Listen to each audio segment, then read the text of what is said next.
हाय, hello, नमस्कार. मी आरती S S मेंद्रकर चॅनलमध्ये तुमचं खूप स्वागत करते.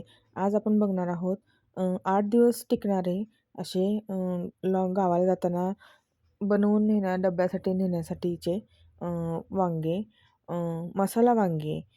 तर हे बघा, असे मी वांगे घेतलेत फ्रेश एकदम आणि ते असे कापून घेतलेत, मधून 4 भाग त्याचे करून घेतलेत आणि तेल ठेवलेत तापायला 2 चमचे आणि त्याच्यामध्ये मी हे वांगे घालून असे व्यवस्थित फ्राय करून घेतलेत. असा त्यांचा रंग चेंज होतो. एक 10 मिनिटात हे वांगे फ्राय होऊन जातात आणि आपण हे बघा आता त्याच्यामध्ये भरण्यासाठीचा मसाला तयार करणार आहोत. शेंगदाण्याचं अबडधबड वाटलेलं मोठं-मोठं वाटलेलं कूट आहे ते शेंगदाण्याचं आणि त्याच्यामध्ये हळद, मीठ आणि लाल तिखट, थोडासा चिकन मसाला मी यात ॲड केला आहे आणि 1 चमचा पावभाजी मसाला ॲड केला आहे. तुम्हाला नसेल आवडत तर तुम्ही स्किप करू शकता आणि 2 चमचे एवढी अद्रक आणि लसूणची पेस्ट ॲड केली आहे मी.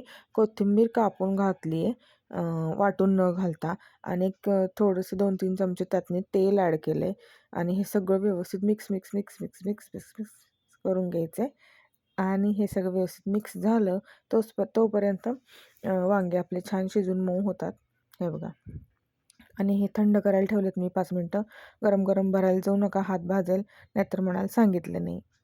आणि मग असे वांगे व्यवस्थित छान असं भरपूर मसाला भरून भरून घ्यायचे आहेत आणि मग आपण जे तेलातून वांगे काढले होते की नाही, ते तेल उरलं होतं ना फ्राय केलेलं, तेच तेल तापत ठेवायचे त्याच कढईमध्ये आणि मग त्याच्यामध्ये हे भरलेले वांगे आपण सोडायचे. अजिबात पाण्याचा, टोमॅटोचा, कांद्याचा वापर करायचा नाही आणि तो जो मसाला आपला उरला होता भरून, तो मसाला यावर घालायचा आहे. एक 5 मिनटं झाकण देऊन ठेवायचं आहे हे, म्हणजे ते छान असे दमतात वांगे.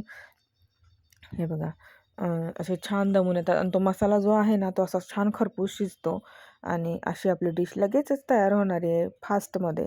गावाला जाताना खूप छान असते. 8ही दिवस याला काहीच होत नाही. छान जशाच्या तसे राहते. वांगे चिकट होत नाही, तार येत नाही, काही होत नाही. बघा असं सर्व केलं मी भाकरीबरोबर. एवढी सुंदर झाले होते वांग्याची भाजी, खूप छान.